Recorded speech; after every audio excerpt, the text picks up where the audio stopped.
Nós somos a Rádio e TV Imprensa. Uma emissora 100% digital. 100% digital. Música, entretenimento e informação com credibilidade. Direção-geral do jornalista Ferreira Leite.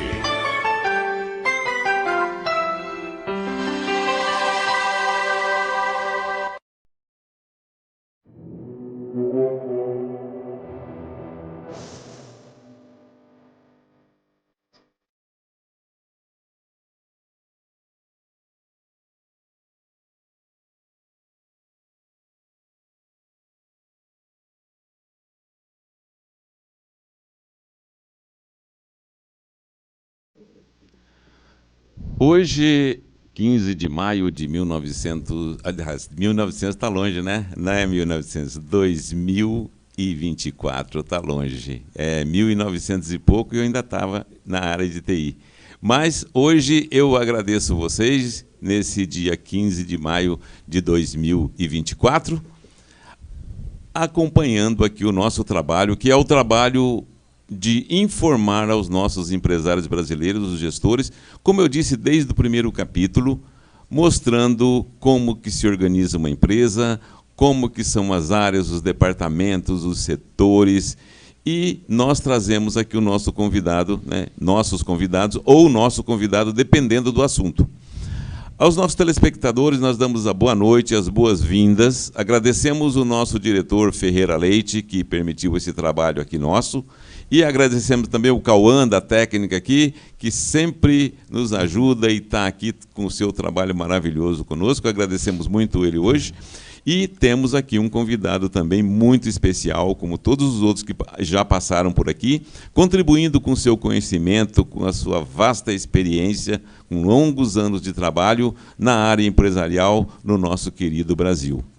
E hoje nós vamos falar de um assunto que muita gente não gosta, mas tem que ter, né? Em todo o país tem e o nosso não seria diferente, que é na área da controladoria, né? A área financeira, o departamento de controladoria, onde nós temos a área fiscal, que vamos falar de tributação, em nível federal, estadual e municipal.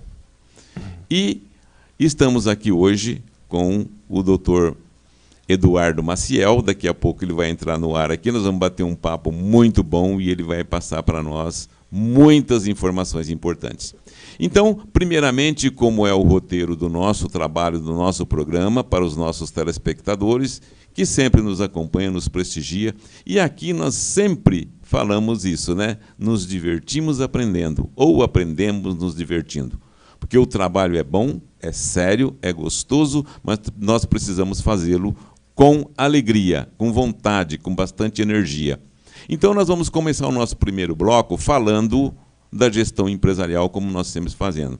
E também mostrando sempre aquele diagrama que está sempre na nossa vida, né? Então, nós vamos pedir aqui ao nosso querido Cauã que apresente o primeiro frame. Então, nós temos aí, como nós já vimos, né, a empresa dividida em 3 áreas e 9 departamentos, a financeira, comercial e a produtiva, são as áreas, e os departamentos. Estamos na controladoria.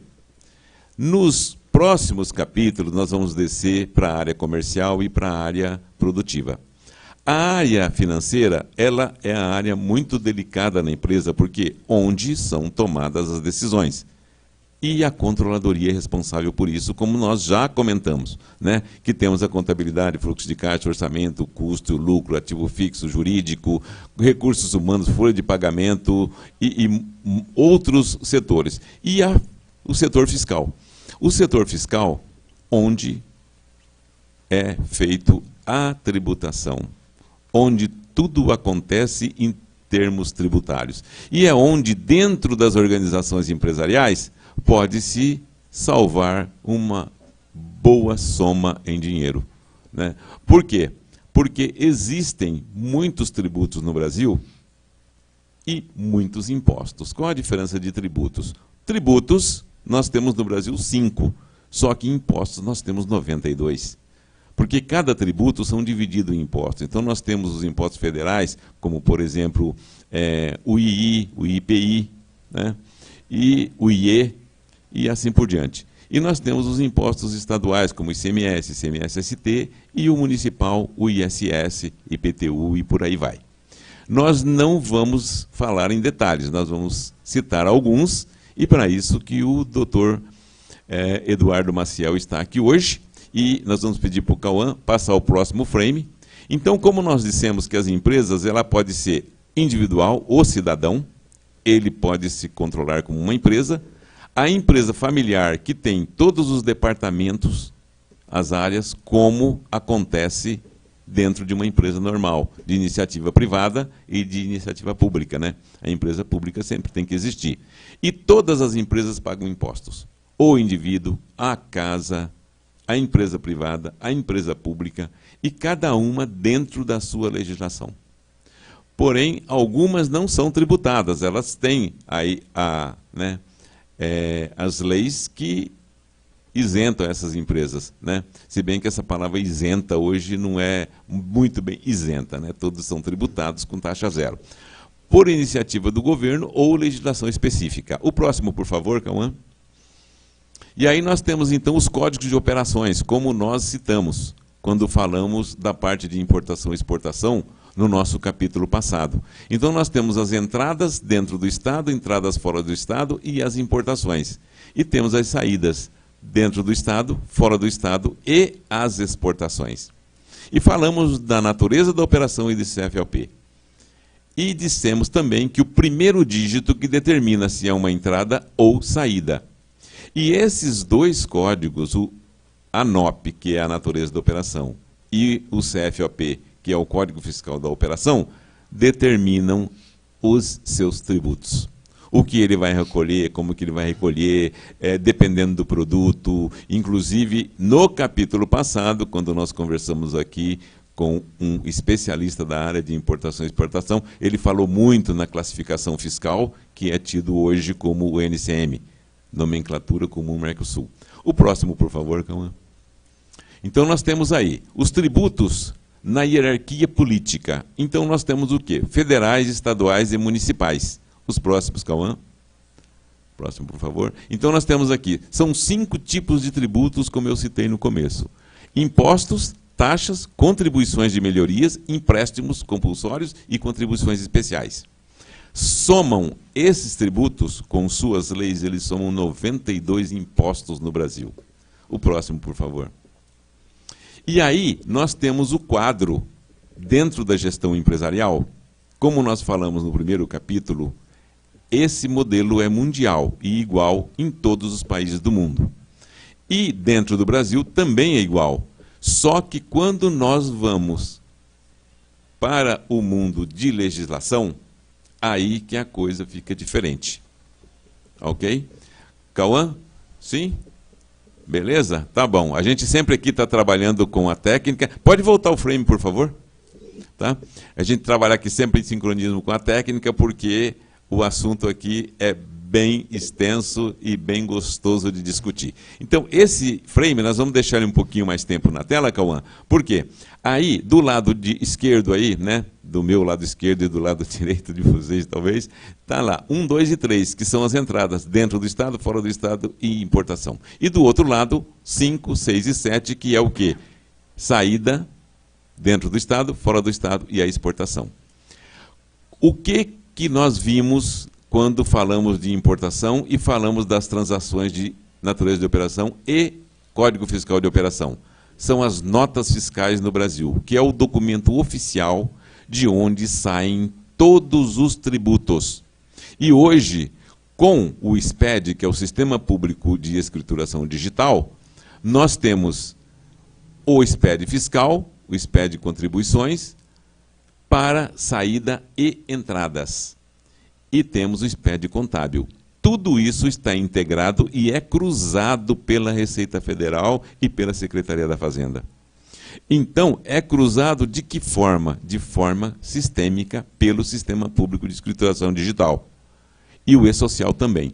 Então, tudo que ocorre na empresa, ele vai para a contabilidade e ele tem que ter coerência e ser integrado. Os valores dentro das operações têm que bater. Se tiver alguma divergência, ele já sinaliza à Secretaria da Fazenda, à Receita Federal, de que essa empresa deve ser fiscalizada. Então, uma alerta aqui para todos os gestores. É muito importante um serviço de levantamento tributário dentro da sua empresa. Seja ela uma empresa pequena, média e grande, não importa. Por quê? Quando entrou o Sistema Público de Escrituração Digital, simplesmente foi para todas as empresas. Então não tem, você é pequenininha, não vai ter, você é média, não vai ter. Não, é para todas. Agora, é preciso os gestores estarem preparados, procurar treinamento, procurar se informar, procurar a classe de consultores, procurar os auditores, procurar os advogados especialistas nisso. Pode voltar para a imagem, calma, por favor? Então, todos vocês têm que estar muito bem preparados. Procurar esses treinamentos. Tem bastante treinamento no mercado. A empresa para a qual eu trabalho, ela também dá treinamentos. Dá treinamento da gestão empresarial, dá treinamento de TI, com toda a parte tributária, educação financeira, que é importantíssimo para as empresas. E aí entra o quê? O detalhamento desse trabalho junto com a classe de advogados, junto com a classe de consultores, junto com os auditores das várias auditorias que tem. E as auditorias estão sempre atualizadas, assim como os advogados hoje estão sempre atualizados.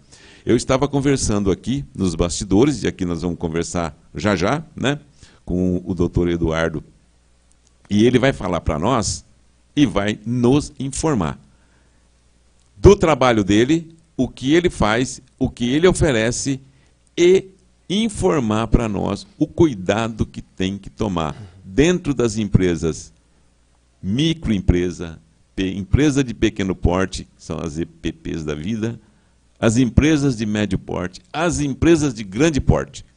Então, todos os telespectadores que estão assistindo, passem para outros. Por quê? Esse trabalho nosso é um trabalho de amplitude nacional. Para melhorar o quê? Para melhorar os gastos com tributos, porque existem formas de diminuir o seu tributo legalmente. Não precisa infringir a lei para diminuir a sua carga tributária. E agora nós estamos então, e vamos abrir aqui, com o nosso querido doutor Eduardo, que vai nos auxiliar hoje com o seu conhecimento aqui. O doutor Eduardo tem, como eu disse, uma vasta experiência. Doutor Eduardo, boa noite, seja bem-vindo ao nosso programa e os telespectadores estão à sua disposição para a gente bater aquele papo que a gente sempre bate aqui, que é um papo gostoso. Eu faço as perguntas, né, e a expertise que está aqui nos esclarece. Doutor Eduardo, muito bem-vindo. Claro, Cido, obrigado pelo convite. Antes de mais nada, uma boa noite a todos, né, que a gente possa ter aqui um bate-papo descontraído sobre uma temática tão empresarial, tão abordada de forma muito séria, muito né, pesada, e que a gente possa trazer isso aí de forma um pouco mais simples e trazer a realidade do empresariado. Hoje em dia, quase que qualquer pessoa que quer começar a trabalhar, basicamente ela já tem que se constituir num CNPJ, porque trabalhar como profissional autônomo basicamente faz com que as empresas contratantes tenham que ter já uma alta carga tributária. Porque quando você vai contratar um profissional autônomo, você, enquanto empresa, você contrata essa pessoa, né? E a partir disso, um profissional autônomo, vamos falar, ele me cobra R$500 por um determinado trabalho, e eu, enquanto empresa contratante, eu tenho que pagar já 20% para o fisco, para o INSS, sobre os R$500 pagos a ele, né? Então eu já começo tendo uma alta carga tributária, porque daí quem paga é o empregador. O empregador não, já é o contratante. Então a solução disso que é? Que as pessoas possam se constituir como pessoas jurídicas para que não tenham esse alto custo para o próprio contratante. E faz com que surja todo esse cenário tributário que a gente então quer conversar, quer falar um pouco disso hoje, né? Certo. Inclusive, por exemplo, nós estávamos conversando aqui nos bastidores a respeito disso, né? A respeito do INSS, por exemplo, né? Que teve a legislação modificada, por quê? Porque muitas empresas abriam em outros endereços para ter um INSS mais barato. E os prefeitos começaram a brigar com isso, digamos assim, né? Começaram a falar, não, peraí, então vocês vão ter que pagar o seu INSS onde você prestou o serviço. Inclusive, hoje, por exemplo, nós temos cadastro no estado de Santa Catarina, Rio Grande do Sul, Paraná, Minas Gerais. Por quê? Porque a prefeitura do local onde o serviço está sendo prestado, ela exige de onde é essa empresa, o seu endereço e a veracidade, os documentos que tem que mandar para lá, foto do escritório com os funcionários dentro, comprovando que aquela empresa existe. Como o doutor falou aqui, o CNPJ é verdadeiro? É. Onde que ela está? Qual o endereço? Ela existe? Por quê? Porque quando eu fiz algumas auditorias, né, em São Paulo principalmente, e eu trabalhava implantando sistemas também, tinha um endereço que tinha mais de 400 empresas. Por quê? Porque o INSS naquele município era 0,25%. E em São Paulo era 5%. Então, com isso, fez o quê? Uniu, né, doutor? Então, o senhor pode esclarecer para a gente melhor isso, né? Eu vou até tomar a liberdade aqui, até para a gente não... E se eu falar alguma besteira, pode corrigir. Tá? Pode corrigir à vontade, porque o que acontece? Eu dou meus pitacos, digamos assim, né? Não, e o especialista que está, corrige, fala, não tem problema nenhum. Aliás, é para isso mesmo. Em tese, em teoria, tudo que você falou é uma realidade, mas só para... É tanta confusão, tanto tributo, tanto nome, que às vezes a gente se confunde mesmo, né? O assunto que eu trouxe inicialmente, da questão da contribuição ao INSS, paga ao ente federal. Essa situação trazida por você é o ISS, não o INSS. Isso mesmo. Tá vendo a gafe que eu cometi aqui? Ó, desculpe a vocês aí, eu cometi uma gafe, não é o INSS. São tantos tributos que a gente tropeça pelo caminho. O ISSQN, que é o Imposto sobre Serviços de Qualquer Natureza, correto? Perfeito. E o INSS e aí a é problemática o quê? Exatamente essa que você trouxe. E o INSS ISS é outra coisa, né? E o INSS são as contribuições ao INSS, né? Isso. Enfim, o INSS tem várias contribuições. Tem a contribuição patronal, que é o próprio empregador. Tem a contribuição ao Prolabore, quando se distribui um Prolabore. Tem a contribuição... as contribuições do próprio empregado. Daí tem contribuição do SESC, SENAC, SEBRAE. Se ela é do ramo do comércio, a gente está falando SESC, SENAC. Se é do ramo da indústria, a empresa, né, daí a gente está falando de SESI, SENAI. Enfim, são N contribuições que são pagas ao ente federal. Mas falando propriamente do ISS, que aí a gente está falando do ISSQN, que é um imposto municipal, aí a gente tem também a questão da problemática do local da prestação, como você acabou de falar, e tudo que você disse é uma realidade. De novo, voltando à questão, a única coisa que se trata ao ISS propriamente e não ao INSS. Mas tudo isso é uma realidade, toda a problemática que você ressaltou. Por quê? Porque existe uma grande briga fiscal sobre o local da tributação, né? Então, tinham empresas que se instalavam em determinados paraísos fiscais, vamos falar assim, onde era Barueri, Santana do Parnaíba, que eram bem conhecidos aqui na nossa região, onde tinha uma tributação de alíquota muito reduzida. O município de São Paulo atribuía alíquotas de 2% a 5%, eles traziam alíquotas aí a 0,5%, alíquotas bem reduzidas. Só que depois ficou consolidado, mediante jurisprudência do STJ, que o local da prestação não, é o local da prestação que manda. Então, se foi prestado esse serviço em São Paulo, por exemplo, é lá que tem que ser pago o imposto. Pois bem, aí veio uma legislação em 2003. Essa legislação em 2003 deixou muito claro que é o local onde é a prestação de serviços, ainda que lá seja, onde seja a filial, sucursal, enfim, ainda que haja uma mínima unidade de prestação de serviço. Só que essa própria lei trouxe uma hipótese de 23 possibilidades de retenção. Então, daí veio o fisco, né, essa questão ainda da guerra fiscal entre os fiscos municipais, e teve fisco que veio com entendimento falando assim, olha, se não está dentro daquele rol de retenção, por exemplo, o serviço de informática, então, se não está dentro do rol de retenção, você tem que não pagar o imposto no local da prestação de serviço, mas o local onde está estabelecida a empresa, onde se emitiu a nota. E daí a guerra continua. A grande verdade é essa, que temos ainda brigas judiciais, temos uma posição também consolidada já do STJ, no sentido de falar que é o local do prestador de serviço, onde se presta serviços. Mas essa questão ainda que veio como é a coisa, né? Veio uma legislação para resolver a questão e ela trouxe parte da solução, mas não solucionou porque os fiscos também vão se adaptando nessa história de guerra fiscal. Inclusive aqui vale a pena lembrar uma situação bem recente e eu acho que está no crivo para todos, né, um conhecimento bem atual, que é a questão da reforma tributária que por si só. Falava-se que, olha, agora a reforma tributária, a questão vai ficar bem mais simplificada, porque vamos unificar o ISS municipal, o ICMS, o estadual, e vai virar o IBS, né, que é o Imposto de Bens e Serviços. E os federais, que seriam o PIS e COFINS, aí a gente vai fazer o CBS. Só que o que acontece? Fez-se, então, uma primeira reforma tributária que foi só uma emenda à Constituição, basicamente, para falar, olha, agora o regime vai mudar a partir de 2026 e ele vai ser gradativo por 10 anos para frente. Só que agora vem uma lei, então aí foi feita só uma emenda à Constituição. Essa emenda à Constituição viabiliza que as coisas sejam diferentes.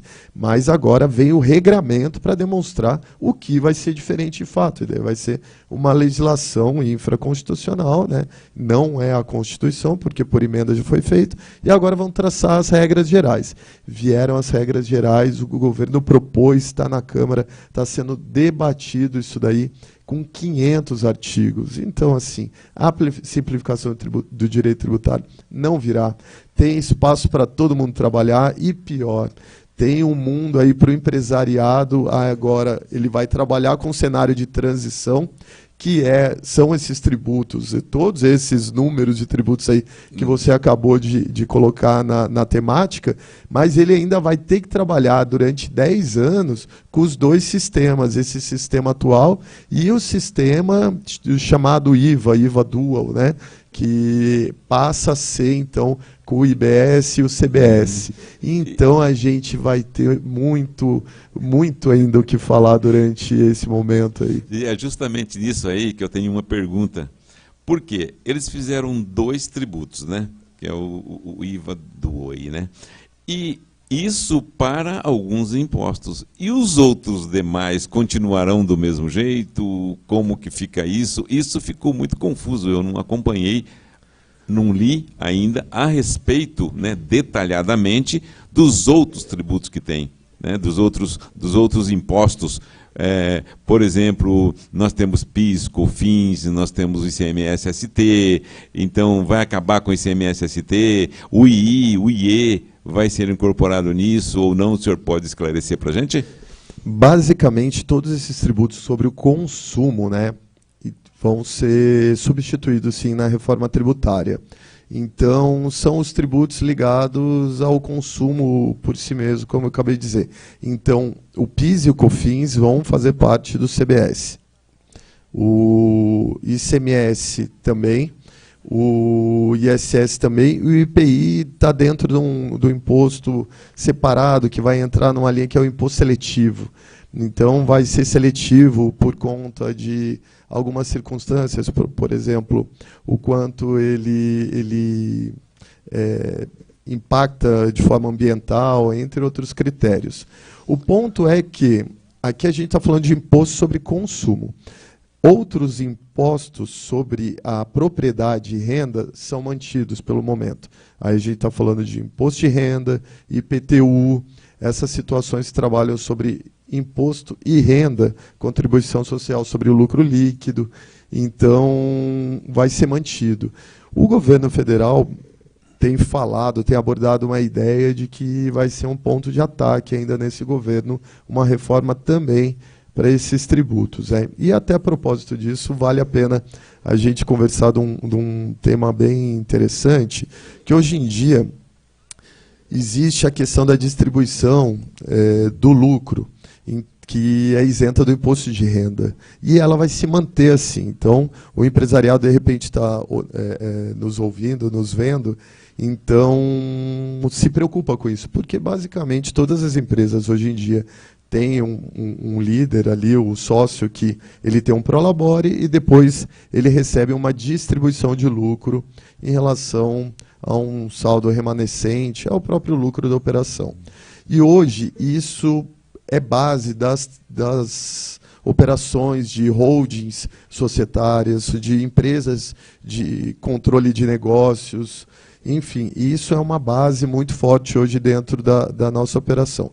Eu, particularmente, acho que isso daí é um caminho muito importante dentro do sistema geral tributário. Né? Por quê? Porque ele atrai investimentos de uma forma geral. Então, você daí tem a possibilidade de ter um investidor do exterior que vem investir no Brasil e ele vai levar o seu lucro de volta para onde veio. Ok, sem problema. Ele produziu riqueza. Então, ele vai levar o lucro de volta. Quando ele leva esse lucro de volta, ele é isento do imposto de renda. Ele não paga. Agora, a gente passa a tributar esse lucro. A ideia é aumentar uma base tributária. Aí você tem que ter uma análise. Olha, de duas uma. Ou ele virá de qualquer forma, vamos falar aqui de uma grande rede de sanduíches. Eles virão para o Brasil de qualquer forma, porque eles querem o mercado consumidor do Brasil. Ok. Então, sim, daí nesse caso a gente está ampliando a base de tributação. Agora, vamos pensar numa grande construtora. Será que ele virá para o Brasil fazer grandes edifícios, grandes estruturas? Será que ele virá mesmo para o Brasil? Ou então um banco, por exemplo, redes, grandes grupos de supermercados? Ou aí na produção de máquinas também, né? Máquinas, equipamentos. Exatamente. Isso. Eu prestei serviço para uma empresa na Bahia que ela montava sofá no Brasil. E ela não comprava nada no Brasil e não vendia nada no Brasil. Ela trazia tudo da Itália, montava aqui e exportava tudo para os Estados Unidos. Não vendia nenhuma unidade para o Brasil. Era só para aproveitar a mão de obra mesmo. E tinha muitos funcionários na Bahia. Né? Hoje ela não está mais aqui, mas trouxe muita riqueza, digamos assim, né? Muita mão de obra. Pois é, e esse é o norte. Hoje em dia a regra do jogo é essa, né? Então existe a isenção do imposto de renda sobre a distribuição de lucros. Falar em tributação disso é em pagar para ver. Pagar para ver se de fato vai aumentar a base tributária. A grande verdade, a gente sabe que, fora isso, a gente sabe que hoje o brasileiro tem uma altíssima carga tributária.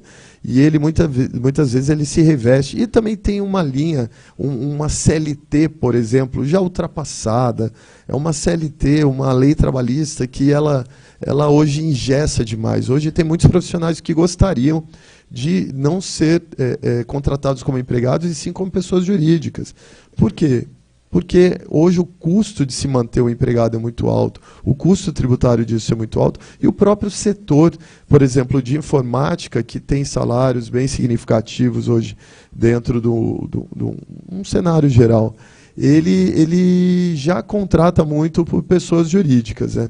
Então, se de um lado ele deixa de ser CLT para ter essa alta carga tributária e também para estar livre para trabalhar para vários projetos, ele é apenado novamente para ser tributado na sua distribuição de lucro. Isso entre outras tantas empresas que vão passar a ser tributadas. Eu acho que vale muito debate sobre isso. De novo, não está dentro do espectro agora da reforma tributária apresentada, mas isso é dito que é ponto de ataque e vale a pena a gente ter atenção a tudo isso. Tá? Certo. Então, inclusive, esse ponto aí, que é o ponto das pessoas que estão procurando fugir da CLT, né? Porque, inclusive, num dos capítulos eu comentei sobre isso, que tudo que nós compramos e vendemos é um produto. Como, por exemplo, o doutor aqui vende o conhecimento, né? Conhecimento tributário, conhecimento do direito, né? O médico vende o conhecimento da medicina, assim por diante. TI foi uma das primeiras que começaram, né? Assim, digamos assim, no mais popular, a prestar serviço por PJ, né? Por pessoa jurídica. Exatamente. E exatamente isso que nós estamos tratando aqui. Porque não importa o tamanho da empresa, ela tem aquele mesmo diagrama que eu mostrei no começo. Exato. Né? Então, quem trabalha PJ, ele tem que entender que o PJ é uma pessoa jurídica e que ele não pode misturar as coisas da sua empresa PJ com a sua pessoa física. Exato. Ele tem que ter a sua PJ montando o seu patrimônio e a pessoa física, né, com seus gastos também montando o patrimônio. Inclusive, nós mostramos aqui, né, a empresa chamada Família, que monta patrimônio também, né? Sim, então, tudo isso. Por quê? O objetivo justamente desse projeto que nós começamos aqui na TVI é sobre isso. Para esse empresário que está começando hoje como um PJ, entender o que é uma empresa, quais são os tributos que ele tem, as obrigações fiscais que ele tem, né? Porque até então, quem cuidava de tudo isso para ele era a classe patronal. Certo? Na CLT, cuidava dele, por exemplo, o FGTS, o INSS, que eu falei no começo. Exato. Então, tudo isso. E hoje, o empresário, o cidadão, né, ele está indo para o lado do PJ. E eu fiquei surpreso quando eu dei uma palestra num colégio e a maioria dos alunos falou, não, eu quero abrir uma empresa para mim. Antigamente, nós tínhamos o quê? Não, eu quero entrar numa empresa e fazer carreira. Hoje o pensamento já está diferente. Então isso é um bom sinal, né? Como o doutor mesmo comentou aqui, a CLT é uma coisa já ultrapassada, já, né? Traz benefícios, mas até que ponto, né? Então, toda essa tributação que tem em cima de uma CLT, ele vai ter bem menos, talvez no futuro, aí, não sei como é que vai ser, né? O doutor pode esclarecer melhor para nós, uma carga tributária menor, e todo mundo vai recolher, vai deixar de ter o trabalho informal, né, doutor? Exatamente. Hoje, enquanto CLT, a pessoa, né, que presta o serviço enquanto empregado, ele tem a contribuição ao INSS que a empresa paga, a contribuição ao INSS que o empregado paga. Isso é o lado bom, porque daí também ele paga essa contribuição, mas ele reverte para a aposentadoria dele futuro. Só que ele tem uma carga tributária muito alta também, ainda que se atualize agora, e acabou de sair uma atualização da tabela do imposto de renda, é uma alta carga tributária para pessoa física, é uma alta carga tributária de imposto de renda para a pessoa aqui no Brasil, basicamente não tem renda, né? Então, a gente tem aí um índice de pessoas que permeiam uma alta alíquota de imposto e que, no fundo, pagando tudo, sobra muito pouco, né? E essas pessoas são muito apenadas por conta de tudo isso. E a alternativa acaba sendo abrir-se uma pessoa jurídica e, por ser uma pessoa jurídica, por exemplo, uma pessoa optante por um lucro presumido, ela está pagando um imposto em torno de 11%, 11,33%, salvo engano, mais a alíquota local do ISS, do Imposto sobre o Serviço, se for serviço, né? Então, imaginando uma empresa prestadora de serviços. Então, uma alíquota local vai ser 2%, 3%. A gente está falando numa carga tributária total, em torno aí de 14%. Se a empresa for optante, então vamos lá, a empresa ela pode optar pelo lucro presumido, pelo lucro real ou pelo simples nacional. O simples nacional é como se fosse a simplificação, a reunião de todos os tributos a serem pagos, dos 3 entes da federação, e então a opção e o pagamento direto pelo Simples Nacional. O Simples Nacional traz opções progressivas de tributação. Então, quanto menor o faturamento, menor é a alíquota. E aí eu acho que muito inteligente, porque o legislador, o governo, quando propôs isso, ele está querendo tributar sob o ponto de vista de capacidade contributiva. Então, aquele que tem menos, tem menor capacidade de contribuir, logo pagando uma alíquota menor também. A exemplo do que acontece no imposto de renda da pessoa física, quanto menor a sua capacidade de gerar renda, menor é a sua alíquota, né? Mas então o empresário tem uma possibilidade de começar como Simples Nacional, e, dado um certo momento, quando ele está... O Simples Nacional ele pode optar até um faturamento anual de 4.800.000. Então, a gente está falando de um faturamento de 400 mil mês. Aí o empresário, de repente, o pequeno empresário vai se sentir confortável, falar, poxa, não estou faturando tudo isso. Só que acontece quando ele começa a faturar em torno de 150, 200 mil, essa progressividade da alíquota já começa a ser muito voraz, acelera muito. E já começa a ficar ali quase que empatado com uma opção de lucro presumido. Então, e é aí que se precisa realizar estudos, conversar com profissionais de contabilidade, com profissionais como a gente também de advogados voltados à recuperação fiscal, e reestruturações societárias, exatamente para que possa analisar essa situação e ver se, num dado momento, a opção, por exemplo, olha, a empresa já está caminhando bem, a alíquota do Simples Nacional já está começando a ficar tão alta que talvez já esteja ficando maior do que se ele tivesse optado pelo lucro presumido. Pensando numa empresa só para finalizar, desculpa, mas pensando numa empresa de comércio, talvez até a tributação pelo lucro real seja muito interessante, porque o comércio, ele compra o produto e ele revende aquele produto. É um custo. Então, às vezes, a margem lucrativa, vamos pensar num mercadinho de bairro, né? A margem lucrativa desse mercadinho de bairro, por exemplo, ele está falando de uma margem lá de 3%, 5%. Talvez valha a pena demais ele pensar no lucro real num curto espaço de tempo. Ainda tem uma problemática ali de contabilizar os estoques e tudo mais. Hoje e sabidamente por você, o sistema está ajudando tudo isso. O sistema que eu digo são os sistemas de informática. Estão ajudando a fazer todo esse tipo de controle, né? Que está presente nos escritórios, né?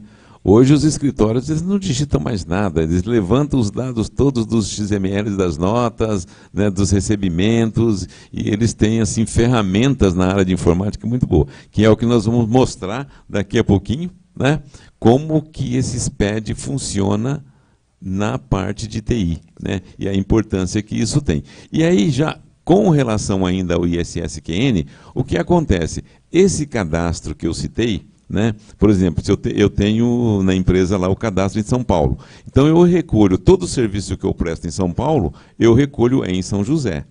Então com isso eu estou trazendo receita para São José, certo? Porque o governo de São Paulo, o prefeito, ele quer que a receita vá para lá. Não, mas a sua empresa está sediada em São José, ela é uma empresa que está corretamente lá, estruturada, tem o endereço, tem os funcionários, então eles fazem a aprovação para que seja recolhido o ISS de São José, ISSQN. Então isso também é bom, né? Ou seja, houve um acordo, né? Foi para evitar justamente essa evasão de receita de um município para outro que tinha uma alíquota mais vantajosa, não é isso, né? Exatamente. A ideia é evitar a evasão de receita, minimizar a guerra fiscal, né? Só que o que acontece também é que é aquilo que eu estava falando um pouco antes. A problemática ainda se manteve, porque o que acontece? E muitas vezes a problemática se mantém por culpa do próprio empresariado, que está tentando fazer tudo sozinho, e a gente sabe que existe um custo Brasil de administrar toda essa sistemática, né?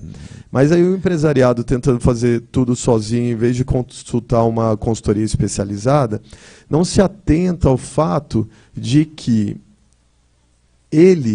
se ele está submetido, ele está prestando serviço, por exemplo, em São Paulo, talvez valha a pena ele abrir uma inscrição eventual em São Paulo e emitir a nota fiscal pela própria inscrição eventual ou temporária do município mesmo de São Paulo, para evitar emitir essa nota fiscal de São José, e assim ele evita o próprio questionamento do fisco de São José.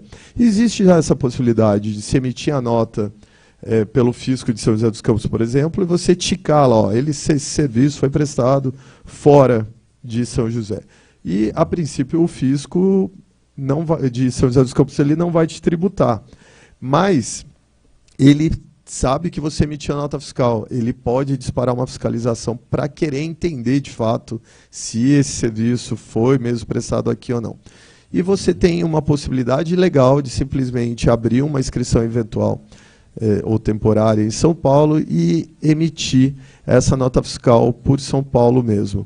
Isso daí é uma solução que eu sugiro, acho isso muito, acho de grande evidência para a gente dar complexidade e também dar um olhar de que as coisas têm rápida solução, tem fácil solução, e que se não se toma essa rápida solução e fácil solução, você está suscetível a um questionamento de dois fiscos, porque lá você recolheu e aqui você emitiu a nota, apesar de falar que o serviço foi prestado lá. Então, por que não já se pensar em emitir a nota fiscal por lá mesmo, onde a abertura é rápida e tudo mais. Especialmente aos serviços que não são assim tão esporádicos. Vamos supor que você presta um serviço a cada 3 meses, 4, enfim. Vale a pena esse tipo de olhar. E aqui a gente está dando um exemplo do ISS-QN, mas isso vale para todos os tipos de tributos. Cada um tem a sua especificidade, né?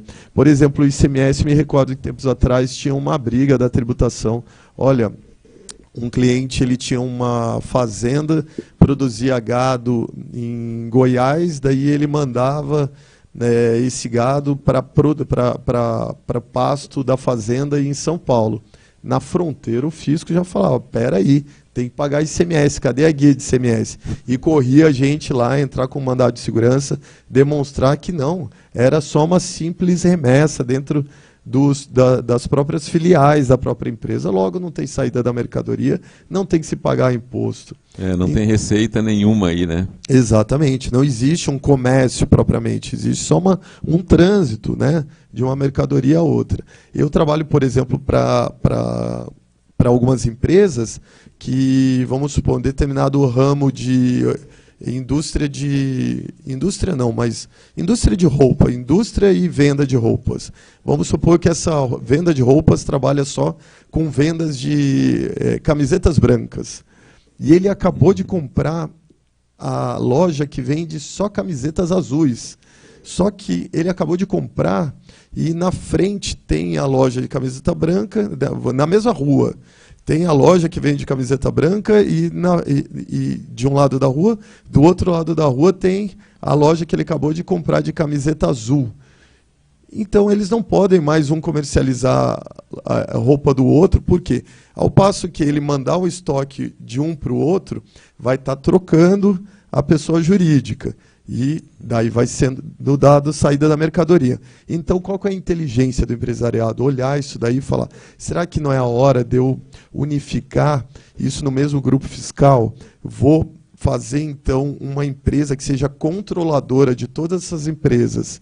E, a partir disso, eu faço uma remessa da mercadoria a uma central e depois repasso para essa outra empresa, ou mais que isso, talvez unificar e colocar todas elas dentro do mesmo grupo, para que sejam todas filiais de um mesmo CNPJ, por uma linha de incorporação ou o que for. Então, eu acho que isso tudo é importante que o empresariado tenha noção da problemática tributária e que ele também possa estar atento e ao aconselhamento de bons profissionais que hoje nós estamos à disposição, mas sabemos que tantos outros estão, inclusive com sistemas muito atuais. É o tipo fazer com quem entende do assunto, né? Então, isso é muito importante para o empresário, para todas as áreas da empresa, inclusive. A gente sempre fala aqui, né? Por exemplo, na área de TI, que é a área que eu atuo, eles, às vezes, se propõem a desenvolver sistemas de um assunto que não entendem. Aí, o que acontece? Começa a ter uma série de problemas. Então, é melhor contratar uma empresa que entende daquele assunto, que faz corretamente, que ele vai ter muito menos dor de cabeça e o custo vai ser menor. A mesma coisa acontece na área tributária, que é complexa, como nós estamos vendo aqui, né? Ela é complexa, ela tem muitos caminhos que pode ter benefício, então a dica para o empresário é sempre consulte quem entende. Consulte um escritório de advogado que tem hoje vários escritórios de advogados, como o doutor Eduardo falou aqui, né, que eles têm vários advogados, tal, que têm as suas especialidades, e uma delas é a de tributação, que é na sua área que de recuperação de imposto, que tem uma série de coisas que está errado dentro da empresa e pode ser corrigida, né? E o doutor Eduardo também me confidenciou aqui que trabalhou também, né, na Secretaria da Fazenda, aqui em São José dos Campos, né, aqui acho que ele vai explicar melhor para nós isso aí, né, que ele trabalhou aqui na Prefeitura de São José dos Campos e contribuindo com essa parte, né, tributária, é isso? Exatamente. Eu acho que é bacana, né, de a gente passar um pouquinho dessa parte curricular, assim, até para dar um pouco mais de noção para quem tá nos vendo. Então, o que eu trabalhei já de 2005 a 2010, mais ou menos, né, como assessor jurídico da Secretaria de Fazenda do município de São José dos Campos, e, curiosamente, era uma época que a gente estava implementando, fazendo adaptações, inclusive, da legislação do Simples Nacional, que era tudo muito novo. Então, a gente teve essa oportunidade de participar durante esse momento, né? Também trabalhei e atuei na Comissão de Direito Tributário, fui presidente de Direito de Comissão Tributária no passado. Tudo isso faz com que a gente tenha esse olhar de já ter trabalhado no fisco, já ter trabalhado à frente da Comissão Tributária na OAB, para que possa auxiliar o empresariado, e isso já estamos no trabalho nesse sentido, já faz 22 anos aí pelo caminho. Perfeito. Daqui a pouquinho nós voltamos a conversar mais um pouquinho. Eu só vou apresentar aqui os frames que tem da parte de TI, e nós vamos ver os frames ali, o Cauã vai colocar para nós lá. Então nós temos aqui, olha, aqui está como a parte da tecnologia, sistema fiscal, que tem ali o diagrama, como tem lá na gestão empresarial. Então, o sistema também é construído com uma arquitetura que nós chamamos de arquitetura de negócios. O próximo, por favor, Cauã. E aqui nós comentamos sobre o cluster, armazenamento dos dados, que é muito importante. Por quê? Eu comentei no capítulo passado a respeito do cluster e como os tributos foram modificados com a entrada da escrituração digital. O próximo, por favor. Então, aqui nós temos o quê? No Sistema Público de Escrituração Digital, o SPED contábil, o SPED fiscal, SPED contribuições, né, cadeia produtiva e e-social. Estes dados são cruzados pela Secretaria da Fazenda e Receita Federal, como nós já comentamos. E o próximo? Aqui nós temos o quê? Olha aí o Sistema Integrado, o ERP, que é o Enterprise Resource Planning, ou seja, né, recursos de planejamento de negócios das empresas, que sempre é dessa forma. E com isto, nós vimos lá que as notas fiscais de entrada e saída, os documentos de entrada e saída, que é muito importante no Brasil, ela gera todos os tributos para a gente ter lá o SPED no Sistema Público de Escrituração Digital. E isso são montados os arquivos e transmitidos para a Secretaria da Fazenda, Receita Federal. Então, esses dados são cruzados com o quê? Com a contabilidade interna, com os clientes e fornecedores, com as transações bancárias e com o imposto de renda. Então, tudo isso o empresário tem que se preocupar. Por isso é que ele, tendo uma base da sua empresa na parte de tributação bem montada, por quem é especialista na área, ele não vai ter problema na parte de tributação, de forma nenhuma. Por quê? Como eu comentei, os escritórios de contabilidade já colhem todos esses dados, já têm à sua disposição, e se eles estiverem bem construídos e bem alimentados na base de dados, o empresário não vai ter dor de cabeça, não vai ter problema, nem na sua tributação normal, né, que ele tem que entregar todo mês, pagar as guias, tem os dias de recolhimento, como no imposto de renda também. E isso vai ter uma empresa saudável. Hoje, quem está começando, prestando serviços, é muito importante isso. Estar bem informado, conversar sempre com o contador, se necessário, vai no escritório de advogado, vai lá, conversa com eles vão orientar. Todo mundo fica preocupado, mas quanto é que custa isso? Olha, com certeza vai custar mais barato do que uma multa. Com certeza, pode ter certeza disso. Tá? Eu já vivenciei muitas multas e são pesadas, pesadíssimas mesmo. Teve um trabalho que nós fizemos numa empresa, que nós livramos a empresa de 6.800.000 reais de multa. Olha só o tamanho do rombo que seria, né? E nós fomos assistidos por consultores e por auditores. Então, da área de TI, como eu disse aqui também já, né? E lembrando, para nós da área de TI não tem como mentir, é obrigado a falar a verdade, porque senão o computador não vai fazer o que precisa. Então, nós temos todas as verdades com a gente para poder montar os sistemas, fazer a programação e fazer o projeto sair certinho. Então, a dica para os empresários é sempre consulte quem conheça, você não vai ter dor de cabeça. Ok? E então, com isso, nós fechamos aqui, né, a parte de apresentação dos slides e nós voltamos aqui com o Dr. Eduardo, que trouxe aqui informações muito importantes para nós, para mim, para os telespectadores, e agradecemos a vocês e passem sempre os links para os empresários. E olha, assistam esse programa, por quê? Porque aí vocês vão ter uma noção, pelo menos, né, de como é que está hoje o Brasil informatizado na área tributária. E eu já falei aqui, quem quiser consultar, o impostômetro ele vai ver lá. Todos os recolhimentos online real-time em nível federal, estadual e municipal por tributo. O doutor aqui, né, vai agora despedir dos nossos telespectadores e dar mais uma palhinha aqui sobre, inclusive, o impostômetro, né, doutor? Sim, Cido. O impostômetro foi uma iniciativa, se eu não me engano, acho que da Ciesp, né, o Fiesp. E, de fato, aquilo lá demonstra o quanto se recolhe e a carga tributária. O ponto é, eu não me recordo de cabeça, mas acho que o empresário, o empregado trabalha, o brasileiro trabalha 4 a 5 meses só para pagar imposto. Então é que se fosse o equivalente à produção dele de um ano, ele pega 4 a 5 meses disso só para pagar imposto, né?